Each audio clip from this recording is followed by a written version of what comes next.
Bonjour, bienvenue sur ce petit tutoriel qui vous propose d'exploiter les résultats de la division euclidienne par 10 en découpant un nombre en ses différents chiffres. Alors, on va faire un petit exemple tout de suite. Imaginons que nous voulions faire la somme des chiffres d'un nombre. Je prends par exemple 243. Et on aimerait bien faire 2 plus 4 plus 3. Dans notre cas, ça sera plutôt 3 plus 4 plus 2 afin d'obtenir la valeur 9, c'est-à-dire la somme des chiffres de ce nombre. Mais qu'allons-nous faire? Nous allons, comme dit dans cette petite introduction, utiliser les résultats de la division euclidienne par 10. Si vous faites 243 divisé par 10, vous allez obtenir 24 reste 3. Ensuite, si vous récupérez cette partie entière, c'est-à-dire le 24, vous pouvez faire 24 divisé par 10 et vous obtiendrez 2 reste 4. Ensuite, si vous reprenez la partie entière, vous allez avoir 2 divisé par 10 qui va vous donner 0 reste 2. Donc on constate quoi? On constate qu'on peut récupérer chaque chiffre du nombre par une succession de divisions par 10 et surtout en récupérant le reste de cette division. Eh bien, allons-y. On va créer tout d'abord var nombre, NBR, de variable dans laquelle je vais récupérer la valeur entrée par l'utilisateur, un accumulateur, somme, et une petite variable pour le reste. Voilà. Dans ma variable NBR, je récupère la valeur entrée par l'utilisateur, par ce int, avec un petit window.prompt. Voilà. Ne pas oublier, très important, d'initialiser votre accumulateur, somme est égale à 0. Et puis c'est parti. Alors c'est parti, comme je vous l'ai dit, cette variable 243, pour additionner les chiffres de ce nombre, eh bien, je vais devoir faire une succession de divisions par 10 jusqu'au moment où le nombre atteint la valeur 0. Eh bien, en avant, while NBR différent de 0,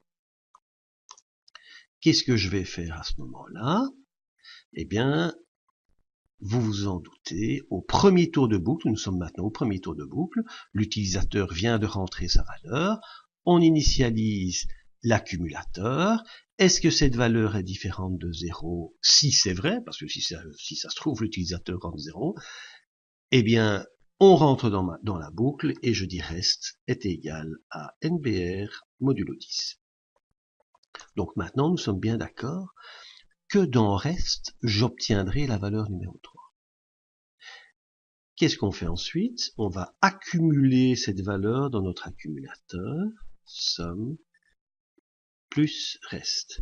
Constatez que si vous avez initialisé votre accumulateur, c'est tout simplement pour éviter d'avoir ici, dans cette expression, une variable de type undefined.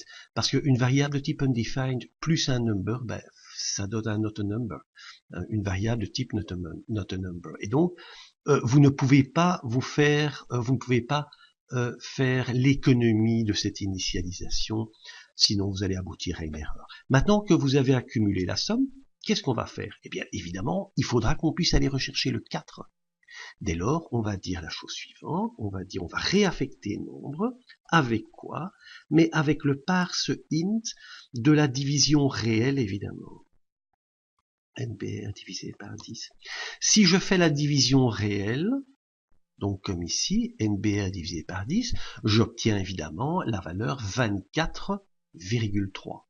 Si j'en prends le parse int, je vais affecter 24 dans NBR. Au deuxième tour, est-ce que NBR est différent de 0? Vrai, puisqu'il y a 24 dans NBR. Je fais 24 modulo 10 dans reste, et je récupère le 4. Dans somme, j'avais 3. 3 plus 4, ça fait 7 que j'affecte à ma variable somme. Ensuite, je fais 24 divisé par 10, ça fait 2,4, dont je prends le parse int. Ça veut dire que je vais affecter 2 à NBR. Est-ce que 2 est différent de 0? Vrai. 2 modulo 10, 2 divisé par 10, ben ça donne tout simplement 0, reste 2. Donc, j'affecte la valeur 2 à reste.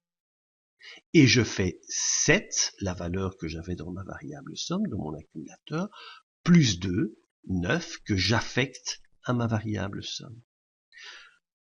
NBR 2 divisé par 10 me donne 0,2. Si j'en prends le parse int, j'affecte 0 à ma variable NBR. Je remonte dans ma boucle while.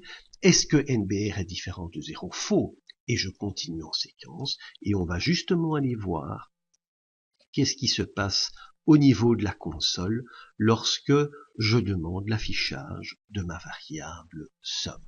Alors, allons voir ça. Ici, je fais F5 et je vais rentrer 243 bien sûr, et j'obtiens évidemment la valeur 9. Alors, on va entrer une autre valeur pour pas nous perturber. Je vais effacer celle-là ici. CTRL S. Et je vais relancer le programme et je vais dire, je sais pas moi, 1, 2, 3, 4, 5, 6, 7, 8, 9. Ça fait combien tout ça? Ça fait 45. F5, je vais entrer tous des 1. Je vais entrer 10. 1, 2, 3, 4, 5, 6, 7, 8, 9, 10. Ça doit évidemment me donner la valeur 10. Effectivement, j'ai la valeur 10. Donc, qu'est-ce qui s'est passé? Dans ce petit tutoriel, vous avez appris à découper un nombre en ses différents chiffres. Vous vous doutez bien que ce type de petits algorithmes, eh bien, sont assez courants. Par exemple, pour les tombolas, pour tout ce qui concerne les jeux de hasard, ce type d'algorithme est assez fréquent. Voilà, c'est fini pour aujourd'hui. À très très bientôt.